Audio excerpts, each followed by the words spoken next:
So I'm going to share a little bit more about myself, my campaigns, the things that I care passionately about, and what drives me.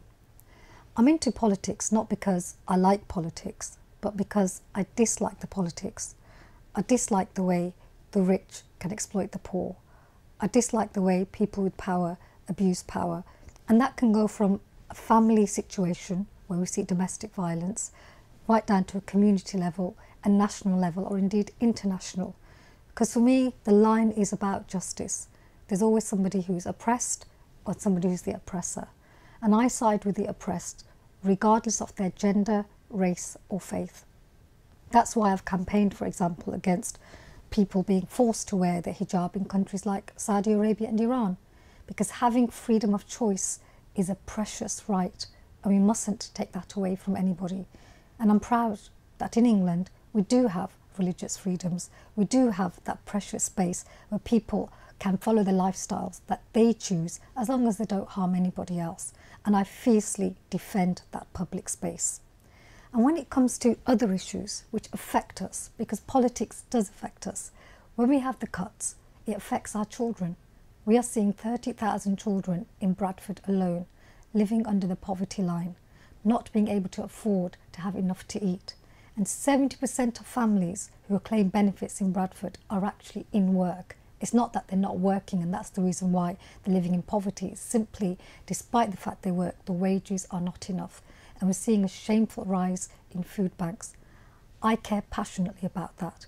And that's why I've campaigned against the cuts from the start, not just at election time, but side by side with people who are directly impacted, whether it's the bedroom tax, the cuts in universal credit, which affect people in so many different ways, and disabled people who have been forced to go through undignified so-called assessments by companies which have been contracted around £700 million of our taxpayers' money, and yet was so inefficient and so incompetent that 4 out of 5 claims were actually rejected, and it meant that the appeals of people were actually won.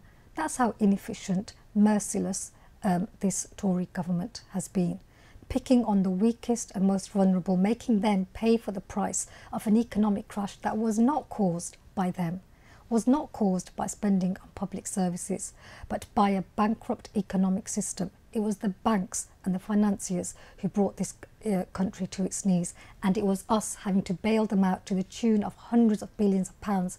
That's the reason why we have the deficit. It's simply not true that we don't have enough money in this country. If we only collected the tax that is due, so the tax that we are not getting into the national coffers because of tax evasion or tax avoidance, that comes to between 20 and 100 billion pounds, and that's a conservative estimate by the HMRC. Yet what does this government do? It puts only 700 investigators into tax fraud when we could be recuperating between 20 and 100 billion pounds, but yet it manages to put 3,700 investigators going on about benefit fraud, when even by its own estimates the maximum would be a 1.3 billion pound recuperation. So this is not about economics. This austerity is an ideological attack. The rich are still getting richer, there is no austerity for them.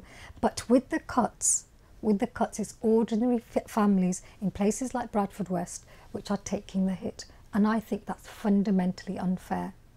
And that's what drives me, because I do care and I believe passionately in justice. Justice for all.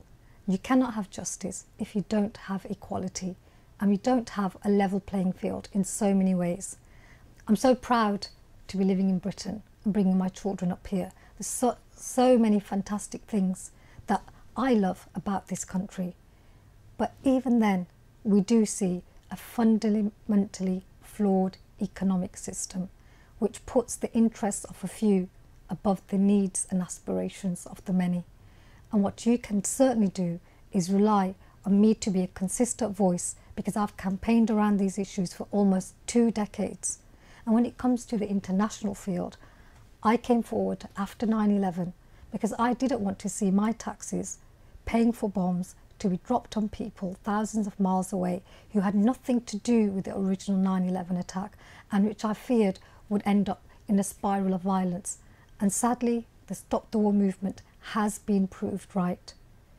The only positive in this struggle has been that millions of people, ordinary people, have come together to say not in our name, because those in power want us to feel powerless. They want us to feel helpless. They want us to feel that we cannot make a difference. But when we come together at the grassroots level, we reaffirm that things that unite us are far, far greater than anything that divides us. And that's my other passion, bringing people together, raising ourselves to the best of who we can be, supporting one another.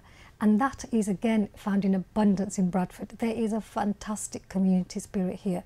Despite the hardship, despite the neglect by the establishment and authorities, there is a thriving voluntary sector. Communities are together, communities are supporting one another, and that's a story that needs to be told. So I'm proposing to stand here because I want to show the kind of clear leadership that has been lacking, the lack of transparency, the lack of accountability in the mainstream structures, and at the same time a lack of acknowledgement of what makes Bradford West great. And in me, you will have a strong advocate for all the grassroots issues, whilst at the same time an unapologetic and consistent voice against the draconian Tory cuts.